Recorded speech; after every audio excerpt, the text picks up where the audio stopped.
Yo, good afternoon, guys, or good evening, and welcome to this session from Project X. And this is quite a very interesting session that I love to talk about. We're getting ready for a new financial year, 24-25. So this is probably the best new year for me, the financial new year, because one day starts, the next does in a brand new year. We haven't got these 2 or 3 weeks off over Christmas where we sort of eat lots of turkey and get fat, then sort of get slowly back into work. No, boom, we're straight back into a brand new year.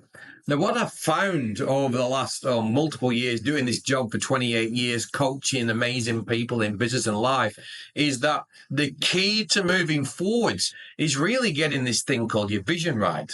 Now, I know, stick your fingers down your throat when we start talking about vision. You hear it constantly on every platform that you're on social media, but every book that you've read. To be honest with you, I felt the same way for many, many years. That's why I've never called it vision. So I might be going against a lot of what people sell and talk and believe, but I like to call these other two words actually. So rather than vision for the brand new year ahead, 24-25, rather than vision for 24-25 for the new financial year, I want to change the word for these two words. It's called Déjà Vu. Now, why do I call it Déjà Vu Planning? Here at Project X, we call it Déjà Vu Planning. So whether you're working with me one-on-one or groups or one of my courses, or you're just watching this back to see if you want to get involved in what we do here at Project X, is Déjà Vu. The French translation means already seen. So rather than looking at creating a vision, I want you to write this down. I want you to write this little sentence down and think about by July 1, 2025, by July 1, 2025, what has to have happened? What has to have happened by July 2025 for you to be fucking ridiculously happy of where you're at? Now, I want to make sure that you do that. Déjà vu, already seen. You've seen the films Back to the Future. You've even seen probably the film Deja Vu. You probably understand what Deja Vu is, and that you have that weird feeling through your body that I've already been there. Well, usually that's because your conscious mind and your subconscious mind are actually aligned for once and working together. So what I want you to think about in creating your own Deja Vu is imagine you've got a movie screen up in front of you. And your movie screen in front of you, you're going to step into and look backwards from July 1st, 2025 into the year that was. And you're going to look back through the year and see what actually happened. So rather than creating a vision, we look at what would you prefer. See, I look at these couple of questions and think, what would you prefer? Knowing something that was going to happen or remorse for something that could have happened? Or another saying would be, I wish I'd thought of that. Has that ever happened to you? I wish I'd thought of that remorse. I wish I'd seen that coming. Would you prefer to be clear on what to build and feel joy? Or do you love fixing problems and feeling stressed? Because you can change that. And that's what we do here at Project X when we work together. We get very clear on what the future holds. We pre-plan, we pre-prep. Imagine you were climbing Mount Kilimanjaro. What would you do before you set off? You'd prep the fuck out of the thing. You know exactly where you're going, what it looked like, who you're going to be with, and how it would play out. So let's think about this thing called Deja Vu. Before you watch the movie, what do you usually watch before you pick that movie? You sat there in front of the TV and you're about to jump on Netflix or Disney or Prime. Before you commit to watching that series, and you know what? Netflix are masters at this. Netflix are masters, probably the number one in the game at the moment in time in being able to create this. What do? They create an amazing trailer to inspire you to sit there and watch night after night or binge watch into the middle of the night their actual TV shows. So you want to be able to create a trailer for yourself. So the 12-month planning ahead, the 12-month, as you hit a few brick walls, which you will, you've got your fucking Northern Star up here, that you've already played out the year that was. I'm not talking goals here, Fuck The Secret, as I keep talking about, the movie that came out, that sit on top of the hill and bang the gong, wish that checks and the rolls the door. No, we're going to create, not the vision, we're going to create the path what you're going to actually do, not think about, actually do to get the result that you want. There's this thing called SMART, yeah? We like to call this thing called SMART. Specifically, what the hell we're going to do. Specifically, what does it look like? I'm going to do it by looking back, not looking forward, looking back with déjà vu, saying, right, what had to have happened for you to be happy with yourself? So do it in 3 areas of your life. Number one, personal.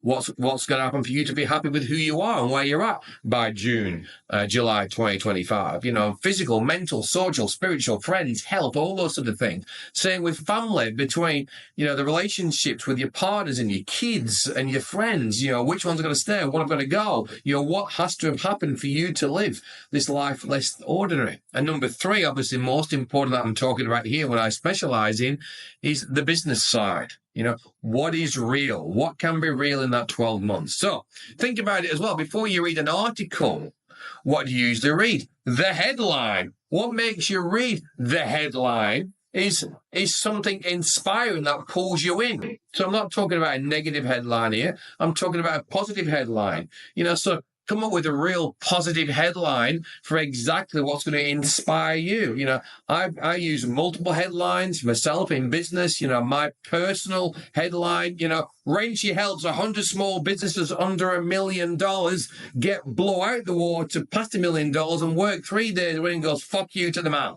You know, so I've got a mission, a headline that I'm looking to actually fill. So what's your headline for the next 12 months? How could you put it into one sentence? If you had to put it on a bumper sticker or a billboard or on the front page of the Sunday Morning Herald Sun, what would that headline say? What would that bumper sticker say?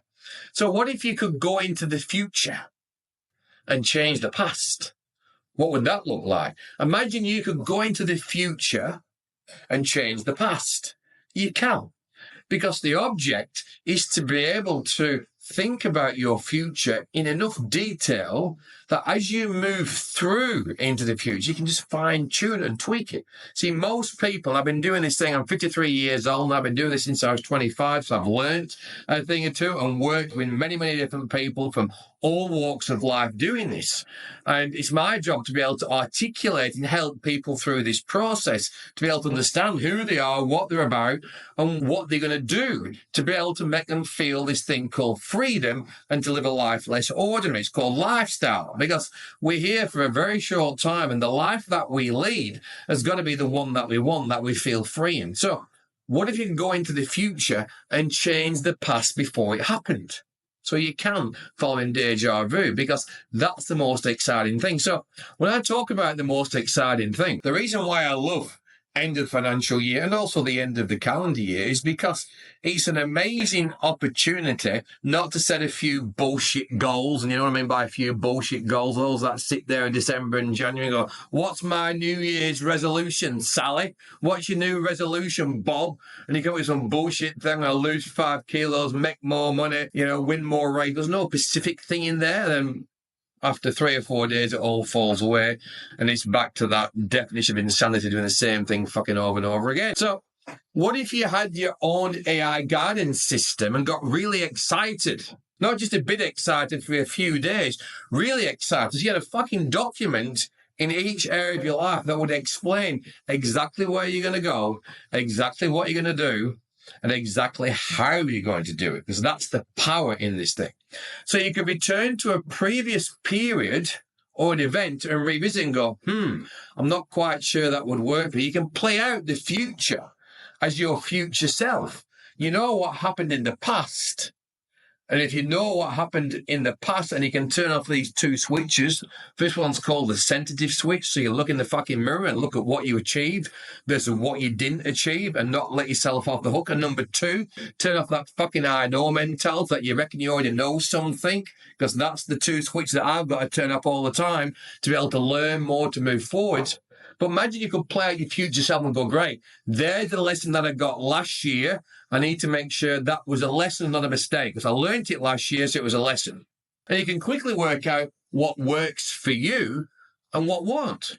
Because as you're playing this out in your own mind into the future, right, in your own déjà vu, what has to have happened by July 2025, you get to go, I don't think that'll work. I can't play that thing out. It's not actually going to flow that right.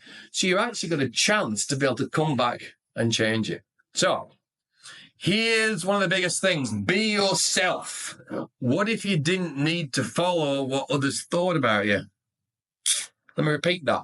What if you didn't need to follow or think or be worried or be concerned about what other people thought? What if you wrote your own script for yourself?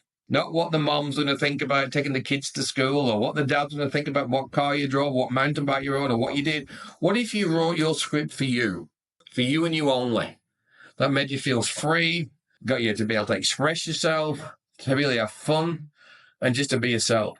What about if you decided what character you need to play in each area of your life? You know, what sort of husband do you need to be, or partner you need to be, or wife you need to be, or father you need to be, or best friend you need to be, or leader, business owner, friend. Think about every area of your life will probably need a slight variation of you and your character. For me, when I'm working with friends and hanging out, riding mountain bikes or jet skis or out boating and doing all the lifestyle stuff, I'm not this Pete Wrench. I calm down. Trust me, I do. I level down a bit. Some would say that I don't, but I do. I bring it down a notch or two. So decide what character you need to be in each area of your life. Not who you think you need to be. Work out who you want to be, because you got one chance of this. So, past tense logic. I call it the magic prescription. Past tense logic, the magic prescription. Your subconscious, you read this in any book, I'm not teaching something new and woohoo. Yeah, it's pretty fucking straightforward. It's science, it's biology, another way. Your subconscious can't work out what's real or what you've imagined. Let me repeat that again and write this down. It's an important lesson. Your subconscious can't work out what's real or what you've imagined. So imagine this. You've actually imagined what your future looks like. You've wrote it out. You've got this thing called a pen out. Yeah? You've scribed it out. Muscle memory all the way through to your heart and soul. You've burnt it in. What it's going to look like this next 12 months. You've put some detail into each area of your life to really understand how you're going to play this thing out. So your subconscious already thinks it's going to happen. You've burnt it in consciously. When you're asleep, you say your conscious mind is this real funky thing. It goes to work. This is why you need your own mental movie to be written, because if you got no mental movie written by yourself, guess what? Somebody else fucking writes it for you and programs your subconscious. Somebody else is getting in there. The news, the tabloids, the friends, doom, gloom, boom, the fucking world falling apart. Got to write your own movie, your own narrative, know who you are, what you're about, and where you're going. The result is you'll have no bad dreams. I'll tell you now, you fucking won't. You'll get 8 hours of sleep. You'll have zero anxiety. You'll have no depression. You'll wake up excited and pumped every day because you're about to live your own pre-programmed movie. You refer back to it each day. You've got multiple documents in place that hold you accountable to this. Déjà vu, it works. And even better, don't tell the other guys this. Even better, you don't need these things called bullshit goals, because goals are bullshit. Let me repeat that. Goals are bullshit. Goals are just things to do, the end result, where you want to get to. The whole point of déjà vu is exactly how you're going to live, what you're going to do, what does it look like. It's idealized. It's then visualized in the movie. You can actually see it happening, playing out on the big screen in front of you. You can verbalize it to friends, and you got the balls to be able to do that, to verbalize to your friends and family and business colleagues of what it actually is and how you're going to go about it. And even better, you've written the fucking script. So guess what? You are the leading man, the leading lady, the leading star in your script, and you get to play that every day. So how the fuck can you be depressed each day if you're playing it out? Now, guess what? Business and life is not fucking simple, yeah? It's very complex, yeah? You're going to be hit with an amazing amount of roadblocks. Just if you're creating a movie, or were writing a movie, or were writing a book, things aren't easy. And the ones that have got resilience and tenacity and push through to create their movie the way they want, create a blockbuster. Then you're responsible for your blockbuster. So write your own script. One quote here from Zig Ziglar that I really love. Your imagination is your biggest nation. Your imagination is your biggest nation. So imagine you are in full control of everything that happens in your life. Sure, you might say, I work for this guy, I've got these bad clients, or I've got a car and doing this. No. When I do a lot of guest speaking and educational stuff, people often ask me, Rachel, you've been in business a lot of years. You're 53 years old. You started when you were 18. You work with hundreds of people all around the world. What's the number one quality? Or they say, what's the number one skill set? What's the number one thing for an entrepreneur, business owner has to have to be successful? Is it finance, system, structure, people, leadership, management, process, da-da-da? So none of that shit, no. There's one thing, the first thing that's really important for any business owner or life creator, as I would call it. And that's your fucking imagination to be creative. So the number one skill, in my belief, what saved me millions of times from disaster is a creative mindset to be able to fucking think. How to think through your own movie to make sure you pop out the other side as the hero, not the fucking demon. So, imagination. Tell me. Think about this. Get a pen out now. What's your deepest desire? What's your deepest desires? What do you really desire? Not what you think you desire. Oh, I want a fast car, I want a Lamborghini, that's shit. That's just bullshit. That's not true. What's your real deepest desire? You know, some of my deepest desires over the years was one I watched when I was there with my father, about 9 years old. He took me to a stunt show. And the stunt show was, I was peering over the railings, looking at these guys in Mark II escorts called the Hell Drivers, I think they were called. And there were some really cool guys driving cars on two wheels and a couple of hot chicks waving flags out the windows. I was 9 years old going, fuck me, one day I want to do that. It took me 30 years to be able to become a stunt driver. One of my passions and sidelines, I suppose, over the years have been anything to do with cars, doing weird and wonderful things with cars. You know, everything from helping people in movies to teaching people in movies how to do cool, crazy things in cars. But where did that desire come from? It came when I was a kid. So you'll probably have some deep desires that came to you from when you were a child. Now, then other deepest desires that come to more current day is regarding, well, what's your deepest desire in current day? My last one was when I got remarried 10 years ago, was to find someone that would love me as much as I love them. A deep desire, put that out there to the world. You know what I mean? Starting to think, right, in order for someone to love me as much as I love them, people got to love first myself and understand how to take care of yourself, how to understand to be a good human. Think about your desires of who you want to be, where you want to go, what it looks like. What is your deepest desire? Write it down. So, imagination fuels desire. Once you've locked onto your desire, so if you're in business, I want to get my business, to X amount of millions of dollars, or it could be X amount of hundreds of thousands of dollars, or X amount of tens of thousands of dollars, so I can employ 2 people, so I don't have to be on the tools full time, or I can employ 3 people, so I can work 2 days a week. It's not all about money. It's about lifestyle. So your imagination needs to be able to see your life, what you're doing 7 days a week, 168 hours in a week, 1,440 minutes every day, 96,400 seconds every day. What are you doing? What does it look like? If you can't visualize it, you can't get there. And it's not a goal on a piece of paper. That's the lazy way. There's a goal I want to achieve. How to do that? I don't know. Got to be able to visualize it. So, how to visualize? You got to know thyself, as I call it. Back to Hamlet. Know thyself. What's really possible? What skill have you got? What's your current capabilities? What do you need to train yourself in more to become more capable?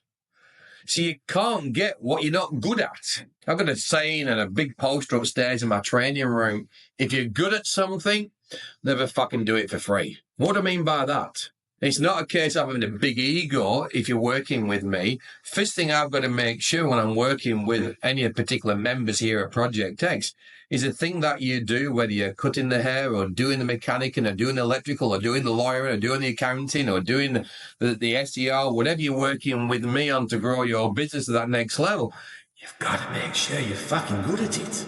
Because people see through the bullshit. You can market yourself as good as you want, but your marketing, the 4 R's I call it, repeat, business, referral, and the biggest one for me is reputation. You've got to be known for what you're good at. So make sure the thing that you're either starting off on in the brand new year is that the thing that you're about to sell, the thing that you're about to do, the thing that you're about to deliver Look at that first level is, am I the best that I can be at what I do? Are you sharpening your skill set, sharpening your saw? Have you done the extra lessons? Have you done the extra work? Are you up to date with the latest technology? Have you done the latest stuff? Because you've got to be in front of your competition of whatever thing you're doing in your particular area. So train yourself to be more capable. Then enjoy the journey. Enjoy the journey, because the destination is never what you thought it would be. Enjoy the journey, because deja vu over this next 12 months, I like to work on 3 years, 0 to 3 years, what would have to happen for you to be fucking ecstatic where you are. Let's keep it simple on this one. From now to the end of June, and we get this written out now in June, ready for July, what would have to happen for you to be ecstatic with 3 areas of your life? Personal, business, and family. And my order of values is personal first, to take care of self, so I can actually, when the plane's going down or challenges are happening, I've got the mask on first myself. So take care of self first. Don't be a bitch or a slave to your business or your family or your friends or your kids. You got to put yourself first to stay, keep your mind fit, your body fit, stay sharp. Then once you're sharp and you're the best you can be, you can then help others. So second, your health is relationships, family, friends. And third is business. But that's the lifestyle balance that we're looking for, knowing that there is no balance. It's just a matter of sacrifice. So enjoy the journey. The destination is never what you thought it would be. But here's the thing. Be proud every day of who you are and what you do, and live a vulnerable, authentic life of choice. Let me repeat that. Enjoy the journey. You're going to enjoy fixing problems, whether you've got this. There's 3 sort of main key words and main key values that I have when I'm working and doing anything. It's got to be fun. If it's not fun, fuck off, I'm not doing it. I don't mean it's fun like juggling and falling around, getting drunk and like a clown. I'm talking fun, that energy. It's fun. You know, fun can be quiet fun as well. Number 2, it's going to be an adventure. You know, an adventure basically means there's problems to solve, there's shit to fix. Yeah, it's not, oh, this is going wrong, what the fuck? Yeah, it's wow, there's an opportunity to make something better. Great. What did we learn from this? So fun, adventure, and sometimes the adventure is a temple of doom. You know, like the film The Temple of Doom, and sometimes it's like, you know, a really emotional, emotive, you know, piece of art form that is just an amazing film that comes out. You go, wow, that was fucking awesome. Each day can be different regarding the adventure. And number 3, there's got to be harmony. And what's harmony? Well, if you're going to have some fun with some people along the way, because life's all about doing things with people. Number 2, it's going to be an adventure. So you want to pick the right people to go on the fucking adventure with. And number 3 is going to be harmony of those people you've picked to go on the adventure with. And what's harmony? There's 3 L's, what I call harmony. Like, you're going to like the person. Like, they've got to like you back. And number 3, you're going to have some alikeness there. So you've got some commonality to work together. So enjoy the journey. The destination is never what you thought it was. Be proud of every fucking day of who you are and what you do. And live a vulnerable, authentic life of choice. Guys, go and put together your deja vu. Let me repeat the question to you in these 3 areas: self, family, business that equate to my values. And the question is, and write this down, I have to get these words right. What has to have happened by July 1st, 2025 in those 3 areas for you to be completely excited of where the fuck you are? Big love to you all. That's Wrenchy out. Have a great night, a great morning, or a great afternoon. And you want any more help with this, the booking to one of my sessions, if you're one of the guys working with me, or if you're watching this for the first time and to find out more about what we do, just drop me a line. I'll give you some more information about exactly how we operate here at Project X. See you soon. Bye for now.